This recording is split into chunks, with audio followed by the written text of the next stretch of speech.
In Canada, anger continues to build concerning the government's lack of action over a self-confessed Islamic State executioner after he lied to immigration services to get back into the country. He revealed it openly on a New York Times podcast show called Caliphate. The former ISIL fighter, who goes by the name of Abu Huzaifa, left Canada 4 years ago when he was just 17 and told his parents he was flying to Turkey. But 5 months after joining the terror group in Syria, he decided that he wanted to return to Toronto, following what he originally said was his second execution, though Huzaifa has now retracted those comments, saying he has not killed anyone.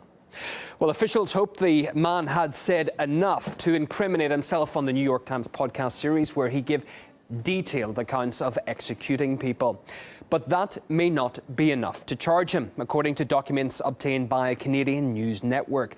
Canada's Prime Minister has been fending off criticism about the case. And when Justin Trudeau was asked about terrorist returnees, he seemingly shifted the blame to attack Conservatives in the country instead. When is the Prime Minister going to stop allowing these bloodthirsty terrorists to walk on our streets, but throw them in jail instead? Mr. Speaker, once again we see the Conservatives trying to drum up fear is a way of political attack. When will the Prime Minister finally imprison ISIS terrorists instead of allowing them to use Canada? The right honourable Prime Minister. Once again, we saw this approach in the last election by the previous government. It doesn't work to try and scare and divide Canadians. Well, Canadian intelligence estimates around 60 people have returned to the country after joining extremist groups in Syria and Iraq. And while many countries have tough policies to persecute those who have waged terror overseas, it seems Canada might just be allowing them back into the country. Turns out you can't build a caliphate on the foundations of killing, rape, plunder, and more killing. They tried with bloody abandon, but no luck.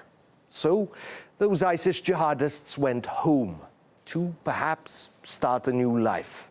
While they may have engaged in terrorism abroad and broken the law, not all returnees continue to pose a threat.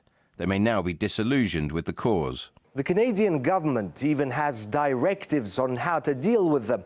All right, they may have decapitated a prisoner or two or a dozen, may have repeatedly raped young girls they considered infidels, but that's all in the past. What they need now is apparently help.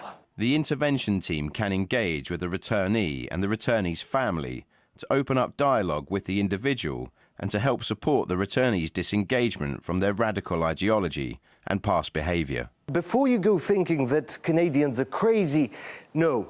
Most people never knew how lenient their government was being with murderers and terrorists. But what really riled the public up is an interview with a former jihadist who was left free.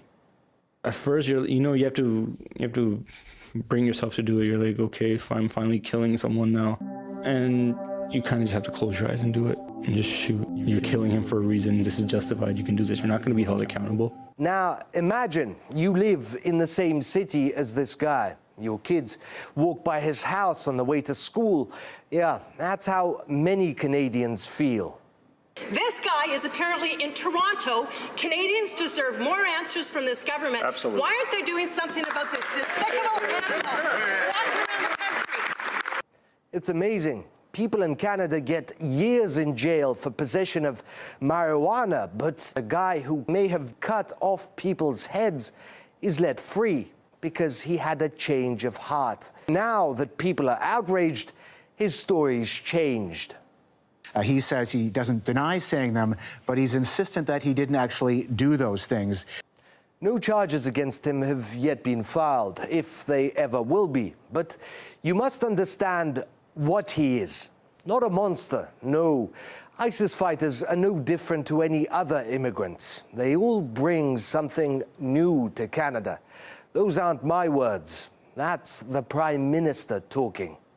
I need to know how you're going to protect future Canadians like my young daughter and 10, 15, 20 years from now when you're letting people in with an ideology that just does not conform to what we're doing here. One of the reasons Canada is successful as a country is because we have been open to people fleeing persecution, fleeing war zones, whether it was people fleeing the devastation of the Second World War from Southern Europe in the 50s and 60s, the Italian communities, the Greek communities, the Portuguese communities, and others.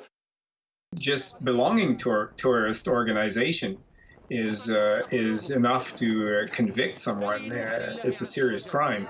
So unless you cannot prove at all that the fellow was in ISIS territory and he was there to help ISIS, unless you cannot prove that at all, you have no witness, and the fellow just says, well, I made up the story, then if you can prove that he was actually there, well, you can make a case against that person and prosecute that person for terrorism and send him to jail.